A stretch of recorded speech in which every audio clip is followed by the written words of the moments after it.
Morning, dear students. Coming to today's class, the first class of mine of the two classes, out of the two classes. In this class, I will be dealing with one essay of Priestley. J.B. Priestley's essay called "The Student Mob." Student mobs. Student mobs. Uh, all know that in English literature there are few essayists who have registered their names as renowned essayists. You have essayists like Francis Bacon, and you have Charles Lamb, okay, and William Hazlitt, William Hazlitt, and you have J.B. Priestley also. So J.B. Priestley was a famous essayist. So he was a versatile writer and a novelist and a playwright. He had written few plays also. He was a well-known public figure in England during during the early part of 20th century. During the early part of the 20th century, he had established his name as a famous playwright, famous essayist, and also a novelist. His essays particularly reveal his bright and delightful irony, or his of life. So, as I told you, his essays they reflect the life. They reflect the life, and his prose style means his writing style is very clear. He is elegant, and they are considered as the greatest asset of common sense. It is very much there. Those details are very much there in your blog, in the introduction. Student mobs is a representative essay. He is critical about the contemporary student mobs, or his basic approach of emphasizing right education is brilliantly revealed in this particular essay.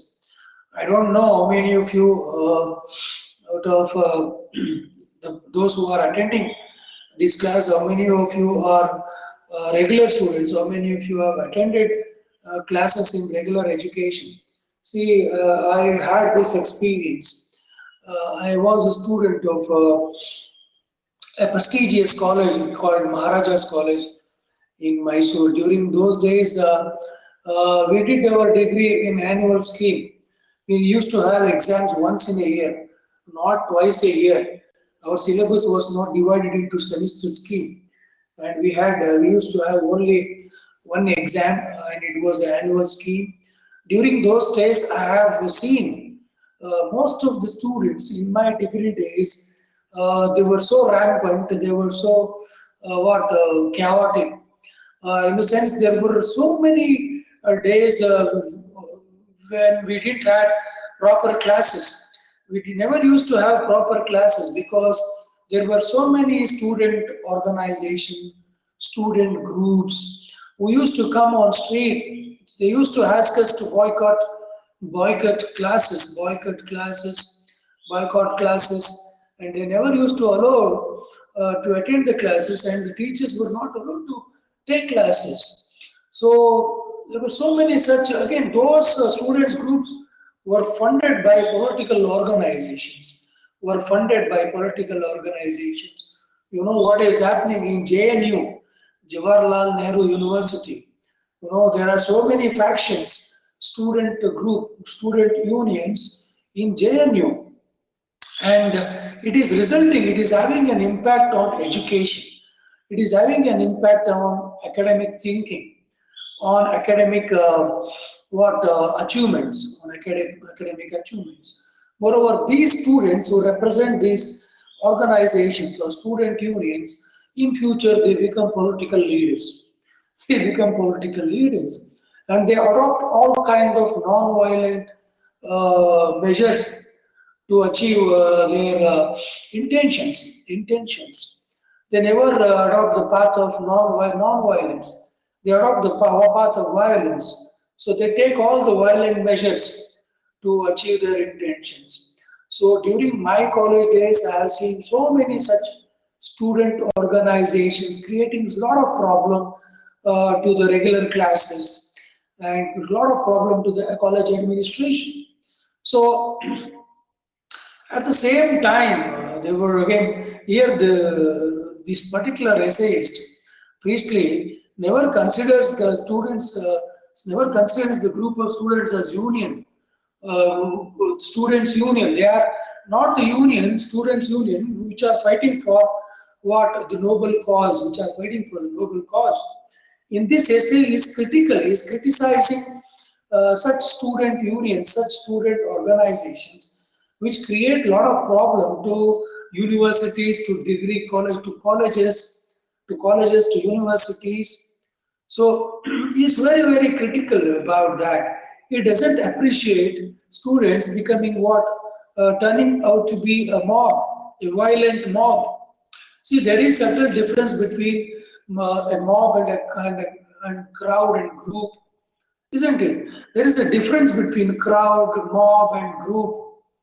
Mob usually is the mob which adopts violent path, or violence as the weapon to achieve certain goals. Mob is different. ಗಲಾಟೆ ಮಾಡೋದಕ್ಕೆ ಅಂತಾನೆ ಬರೋ ಅಂತ ಜನ. People who always think about quarreling, creating nuisance. So they are called as what? Mob. Okay. So what happens here? He considers students union or he calls students union or organizations as student mobs. So again, J.B. Priestley got this first-hand experience when he was able to experience this when he was studying in Cambridge University. When he was studying in Cambridge University, J.B. Priestley got this first-hand experience about, again, first-hand experience of student mobs. So that is what he is critical of. Like, students are not meant to create panic, not meant to create problem to the authorities, to the administration, and again they should make sure that everything runs smoothly, isn't it? Ultimately, who is the benefiter? Again, who benefits by proper, again, if there is smooth functioning of classes, if everything goes well in the institutions, it is students who are, it is the group of students, it is normally students who get benefited out of it, right? They are the ones who get, again, who achieve, who gain. ಪಾಠ ಪ್ರವಚನಗಳು ಚೆನ್ನಾಗಿ ನಡೆದರೆ ಕಾಲೇಜುಗಳಲ್ಲಿ ವಿದ್ಯಾರ್ಥಿಗಳಿಗೆ ಅನುಕೂಲ. So teachers won't get or achieve anything. So they only perform their duty. That's it. So it is the role. It is the major role of a student to to attend the class and to get knowledge, to get enough knowledge. He has to sit in the class and make sure that the college or the classes runs smoothly, and whatever the time that is allotted during college hours should be used in a proper way, in a methodical way. You should make sure that nothing goes waste. A student should be of concern. They should have that concern to have proper classes in the colleges. So normally these days students doesn't like to attend classes. They are always in the mood of bunking the classes. It has become a trend. It has become a fashion, isn't it? And they're all involved. Most of the students are involved in mobile phones, smartphones. So they are ready to waste their time during college hours. So what I mean to say here is the student mobs, what kind of experience J.B. Priestley underwent when he was, the kind of experience he underwent as a student when he was in Cambridge University, as he has used those experiences, he has used those real life experiences in this essay. Okay, he has concern for student fraternity. He has concern for student fraternity, and that is very much visible. He is prejudiced, he is biased in this essay, but he is not. He is speaking truth. He is trying to be frank. Okay, so let us see what he has to say here in this essay about student mobs. Being a fair-minded man, I begin this piece by admitting that I may have some slight prejudice against students. So I don't care. I admit that I may have some prejudice or some bias towards students. I don't have good opinion about student mobs. This is stronger on the negative than on the positive side. So he says that students usually have more negative, they have more negative points than positive points to deal with. So my opinion is prejudiced. It may appear prejudiced, and it has got wrong negative opinion rather than positive opinion about students. It is not that I dislike students as such. It is more that, unlike so many people remembering their youth, I don't regard student antics through a nostalgic gaze. True, I was a student myself once, but then by the time I went up to the Cambridge in Michaelmas term of 1919, I was a man, not an overgrown boy. Already in my 26th year and a battered old soldier. See, when he returns to college life in 1919, 1919, J.B. Priestley was of 26 years old. He was not a student, he was not a boy. He was already a grown up man, he was a man. He had become a man, he had crossed 25 years. That means he was a man. He was no more a student.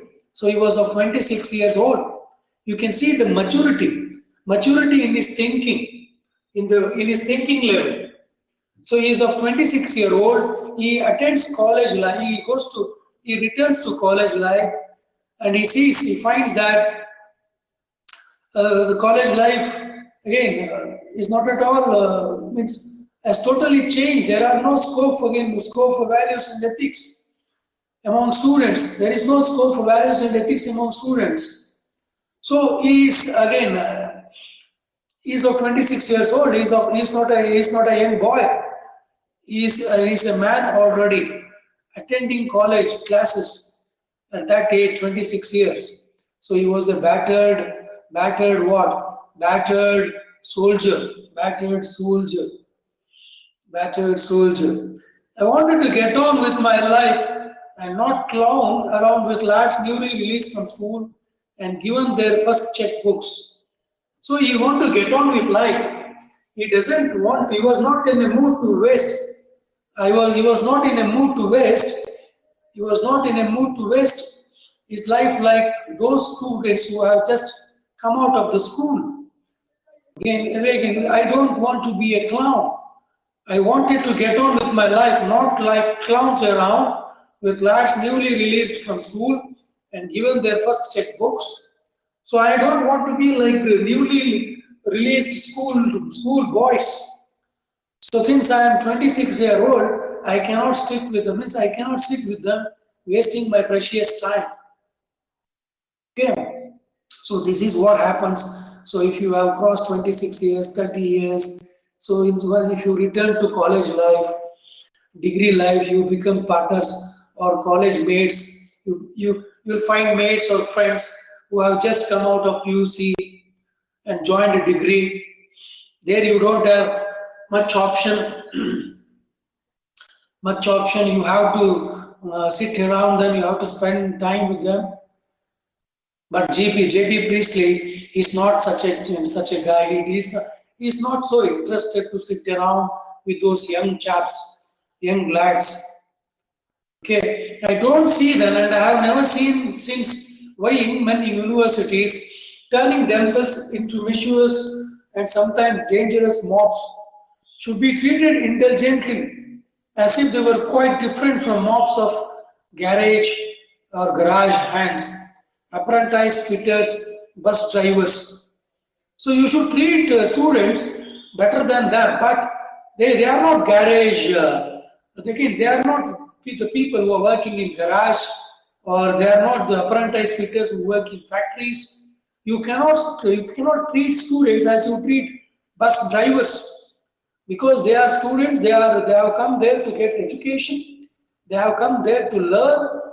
But what is happening in the universities, in the colleges? Students, they have become what? Dangerous mobs. Dangerous mobs. As I told you, they have to be again what? Treated indulgently. Treated indulgently. Indeed, there is a case for more severity. Students are not supposed to be ignorant and stupid. This man is very stern, very fixed in his ideology. It does not expect students to be stupid and ignorant. So we never expect them to be ignorant or stupid. If they are, then they should be sent home and not receive higher education at public expense. You should not forget that in universities, it is government which is paying money, which is spending money for higher education, isn't it? There are so many government colleges across Karnataka, across India. So MHRD, Ministry of Human Resources Development, they are spending so much of money for higher education. So there's money again paid by the people as in the form of tax. So you cannot waste money which has been used as again by the government. So money that belongs to public. So you are wasting the public money if you don't sit in the colleges, in the universities, which are the centers of learning. So universities, colleges are considered as centers of learning. So when you go there, you should keep one thing in mind, that you are going there to attain knowledge, to get knowledge. But what is happening here? So you instead of sitting in the class, you are wasting your time unnecessarily. So you are trying to be ignorant, stupid. So at the same time, what? You should not forget that so instead of wasting public money, which the government invests on colleges, on universities, the public money, government invests public money on higher education. So instead of sitting and wasting your time idly in colleges, you can sit at home, because in that way you are not wasting public money. Means he is reminding students their social responsibility. Their social responsibility. When there are classes going on in the college, listen to what the lecturer intends to say, or wants to say. Acquire knowledge. After acquiring knowledge, complete your degree, get the certificates, and try to use that knowledge in your workplace, isn't it? So J.B. Priestley is unhappy with the students fraternity. They are wasting not only their own but also other people's time, energy, and money. Time, energy, money. These three are very important. So these students, instead of utilizing that time and the energy spent by the people and the government, instead of using that money, time, and energy in a better way, these students have turned into the mobs. Okay, there must be countries now in which peasants are going without substantial meals and some decent clothes, so that a lot of lads can spend several years in universities. So there are countries around the world where these people from farming sector, that is farmers, peasants, they'll be struggling hard in their respective fields. Okay, thinking that their children, their family members will get degree, will get knowledge, will earn certificate through proper studies. Okay, they will be having huge expectations, isn't it? So instead of wasting your time sitting in the college and doing nothing, so it is better to lead a life like a peasant. That is what he means here. So there must be countries now in which peasants are going without substantial meals. Some peasants, ರೈತರುಗಳಿಗೆ ಹೊಟ್ಟೆ ಊಟನೇ ಇರಲ್ಲ. and some decent clothes ಕೆಲವು ಕಮ್ಮಿ ಬಟ್ಟೆ ಇರುತ್ತೆ, just to hide the important parts of the body ಅಷ್ಟೇ. So they won't be having proper clothes, proper food to have, isn't it? In such a scenario, you are better, you are in a better condition or better state, because you are, again, you have all the opportunity in the world to learn, to study, and to get degree certificates, and to utilize that knowledge somewhere else, isn't it? So very, very sharp criticism. He is criticizing the social condition of England, the prevailing condition of England, where students neglected studies. So England, America, they were called as land of innovations. Many Nobel laureates emerged from these countries. That's because their education system is such. We give importance to values, but they give importance to what? Importance to time. For them, time is precious. In India, you can waste time just waiting for bus. You can waste almost 1 hour just for waiting for bus. By just waiting for bus. So what I mean to say here is,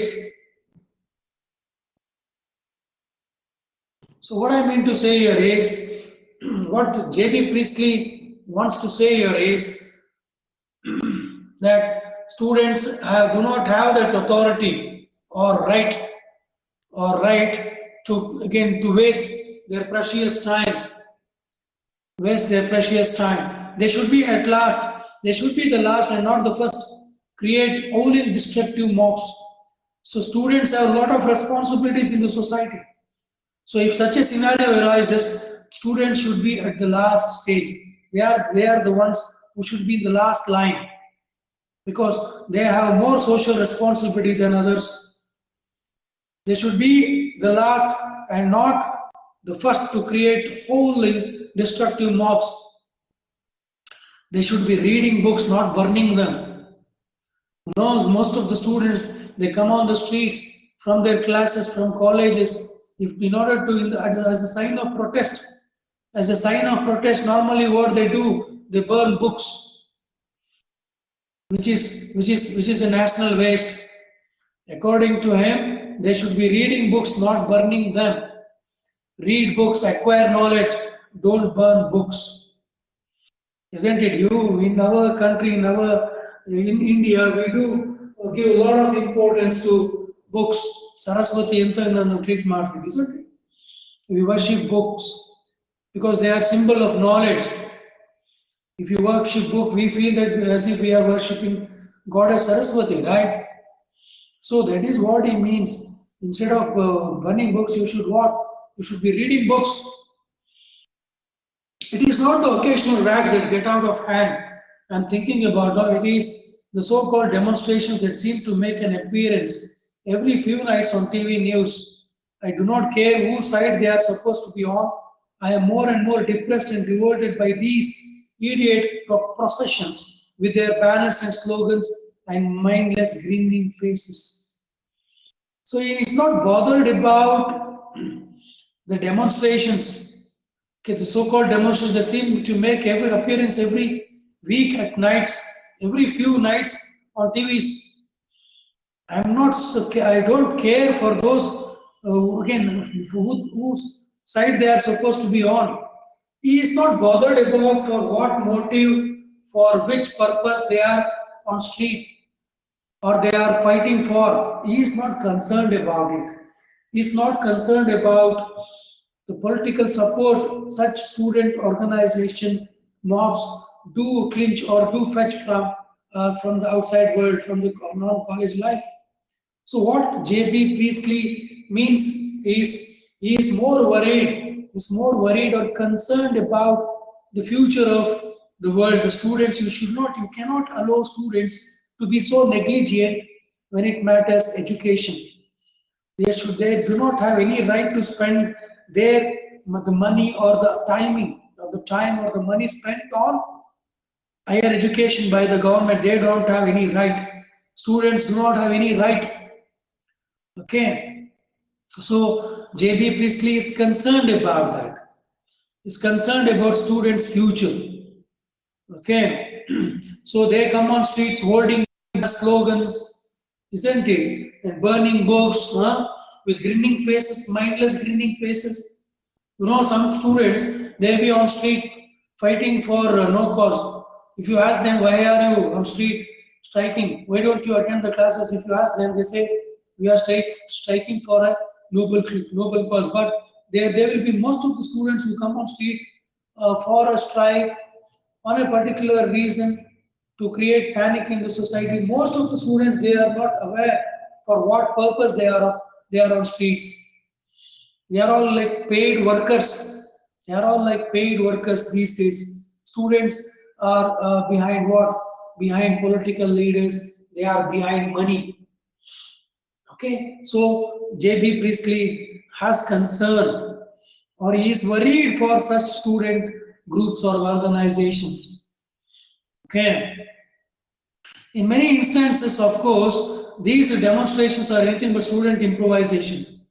Having been organized by governments on a street rent mob basis, even where government has apologized, it is hard to believe that the student mobs could not have been checked and dispersed before any real damage was done. So students are not given freedom, because students are so close to politicians, right? No student union or organization, again, if they create damage, if they create problem to the society, if they damage the public property, so before damaging public property, student unions are not taken into consideration. Only when the public property gets damaged, or if a government bus is burned, if a government bus is, again, government building is on fire because of this mob, then only these authorities and the management of the college institutions, they come to realize about the gravity of the problem. Gravity of the problem. Even where governments have apologized, it is hard to believe that the students' mobs could not have been checked and dispersed before any real damage was done. And this is all part of darkening picture. So he considers that as a darkening picture. We live in a curious age. We are offered glimpses of genuine world civilization, slowly emerging UN special agencies, organizations like Oxfam, and here and there. So we are living in a curious age. We are offered glimpses of genuine world civilization, slowly emerging from UN special agencies. So what happened after 1918 First World War? So United Nations organizations was set up, isn't it? And there are so many drastical changes happening after First World War across the world. So many political shifts, okay, drifting has taken place during those times, during 1910s, 1920s, 1930s. So J.B. Priestley again speaks on that, like many new organizations, so like Oxfam, UN special agencies, okay, they are all planning to invade India or come again. They are all planning to what? They are all set up. They were all set up during that time, and student organizations again became so aware or active during those times. So dedicated, again, at the same time, seeing for myself remote enterprises dedicated to healing or education with international staffs of selfless enthusiasts. So you don't know there are so many student unions which are working for Rotary and Red Cross. There are some students union across so many universities which are working for noble causes. So through Red Cross you can donate blood, right? You can donate blood. You can organize blood camps, isn't it? So there are so many such international staffs of a students union or some organizations which are working selflessly. They are all called as selfless enthusiasts. And such glimpses warm the heart and brighten the hope. But along with these are sights and sounds that suggest that the whole fabric of civilization, the work of centuries, is rapidly being torn apart. At the same time, you have on the one side, you have people who are working as selflessly working to make this world a better place to live. On side you have people who are always stood up, who have always stood up to damage the social fabric of this society, of this world, isn't it? So there are two category of people. So at one side, like J.B. Priestley, on looking into the again after seeing those selfless enthusiasts, he feels so optimistic about the future of this world. But on the other side, there are student organization mobs who are always there, ready to what? Ready to dismantle such social fabrics or ready to disturb it, isn't it? So, and such glimpses warm the heart and brighten the hope. But along with these are sights and sounds such that suggest that the whole fabric of civilization, the work of centuries, is rapidly being torn apart. If you find such mobs, they do normally what? They change the civilization, they change the whole culture of the society. So they are not born to what? Create a better society. So he is worried about such student unions or mobs, isn't it? So two official policies clash, and instantly embassies, consulates, and you have centers of information service are surrounded and then attacked by a howling mob of students, at once defying law, custom, usage. So on the other side, you have student mobs who are always ready to what? Ready to damage the public property. So if there is a problem again, foreign embassy or any consulate or center of information centers services, you can see that students, if they are angry, they what they again what they meant for what, they'll be on streets to what, for to destroy, to cause too much of destruction, isn't it? So J.B. Priestley is not happy about that. So at the same time, this may not be merely so many hot-headed lads escaping all control, that it may itself be part of government policy, mob antics as additional propaganda to deceive the world opinion, makes our situation even worse. It is as if we were all compelled to exist now in a sinister circus. No doubt governments have always been dishonest and hypocritical.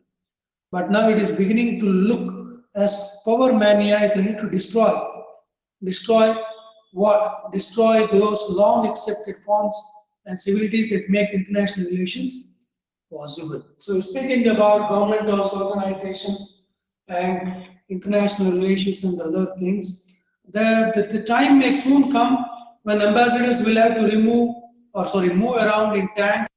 The embassies and consulates will have to be fortified and abandoned. You know what is happening with Indian embassy in Pakistan? So if there is an embassy of Pakistan embassy in New Delhi, so again a student mob if there is what happened in JNU, those Kashmiri students, former Kashmiri students, what did they utter? They created problem in JNU. Those secular ideology students with secular ideology who wanted to create problem in JNU, Jawaharlal Nehru University. Some students from Jammu and Kashmir, they joined hands. They have formed their own union organization. So what are they doing there? So they are creating problem. They are raising anti-national slogans. They are raising anti-national slogans, isn't it? So in a way, they are creating problem to India. At the same time, you can see these type of incidents can create create a problem between two nations, two countries.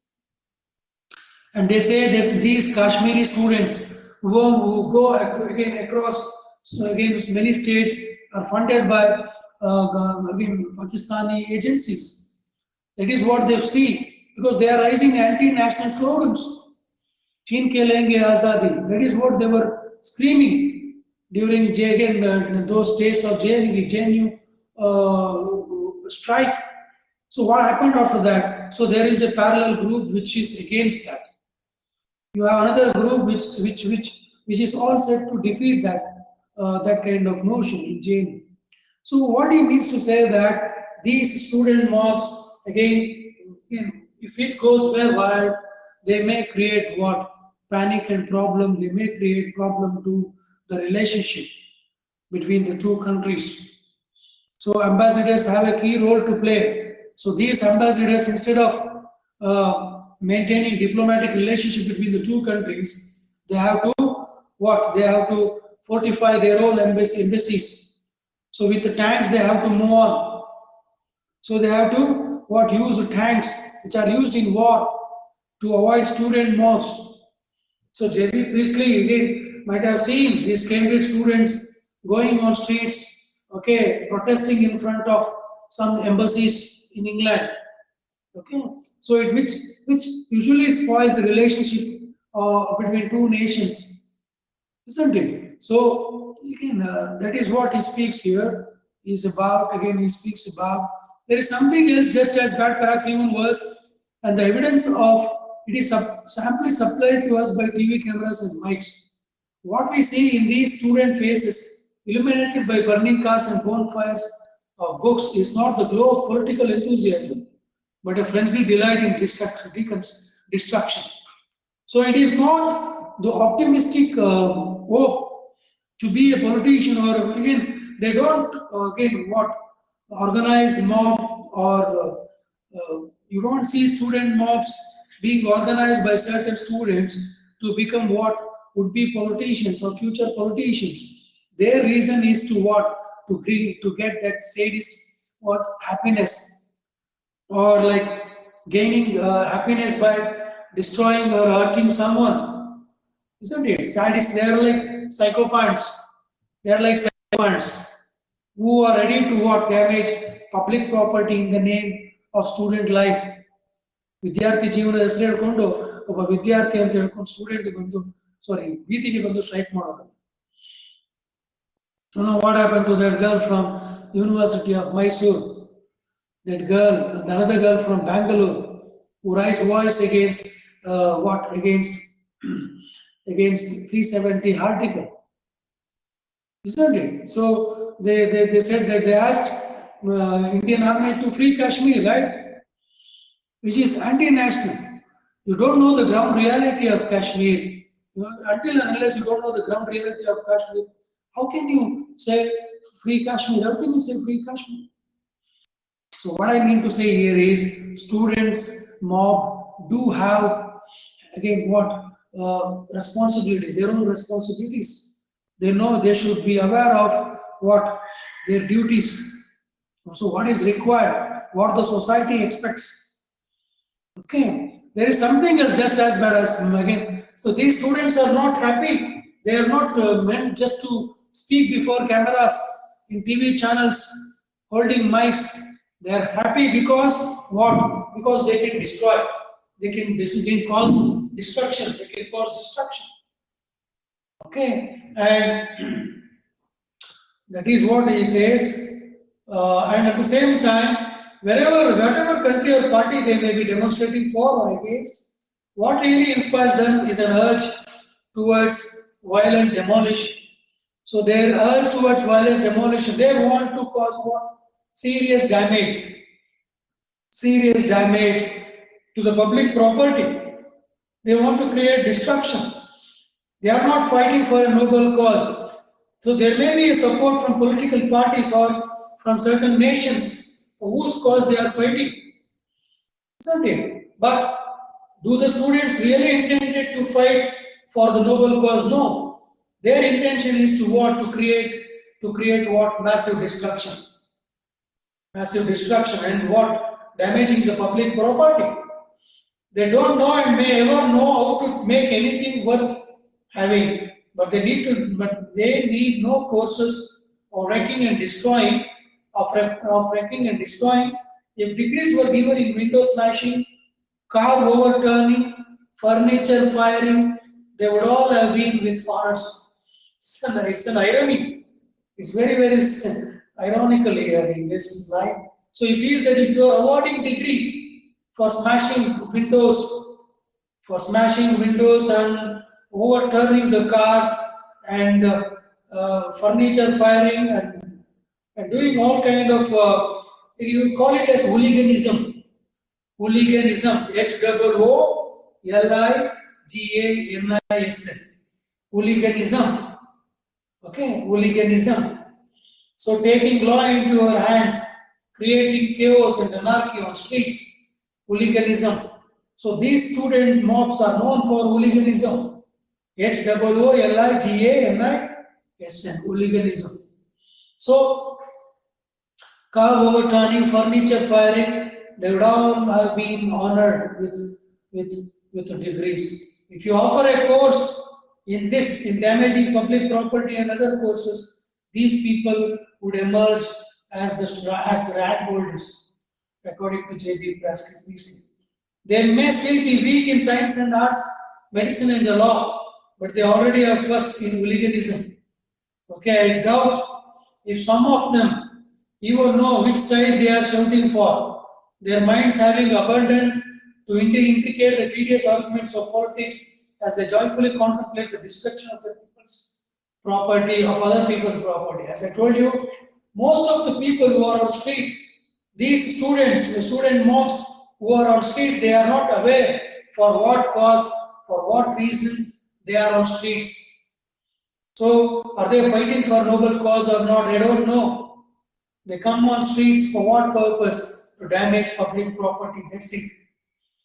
To damage public property that belongs to all of us. If a government bus is burned, so who is going to pay for it? So if a government bus is burned by the student unions, student mobs, so who has to pay for it? It is people. We ourselves have to pay for it. So if there is, the government usually hikes the bus charges, isn't it? Bus charges, because the reason is if you burn the public property like government buses, so normally government doesn't know where to pull the income. So what they do, they normally put heavy tax, or again they may increase the ticket charge or whatever it is. In that way, government again puts the burden on people. So let the student union, if they want to do something, if they want to drive the attention, their intention is to draw the attention of authorities and the government. But what they do, instead of, again, at the time of drawing attention of the government, what they do, they normally try to damage the public property, like government buses, government bus stands, hospitals, government schools. Okay, in that way, like they are creating a lot of problem. So who are the ones who have to bear the pain? It is you and me. So we are the ones who have to bear the pain. So the government puts heavy charge, heavy tax on us for the destruction caused by such student mobs. So very, very interesting factor that he is talking here. So what sort of doctors and lawyers and chemists and teachers of languages they will make? We cannot tell, but there should be no shortage of recruits with degrees or demolition squads and wrecking crews. So you cannot expect doctors, lawyers, or engineers from such a group of students. So if you are awarding degree for demolition, you can appoint them as demolition squads or wrecking crews, because they are aware, they know how to demolish things. So they cannot create, if they cannot create, at least they should keep quiet, isn't it? What these students are doing. So they cannot create, they cannot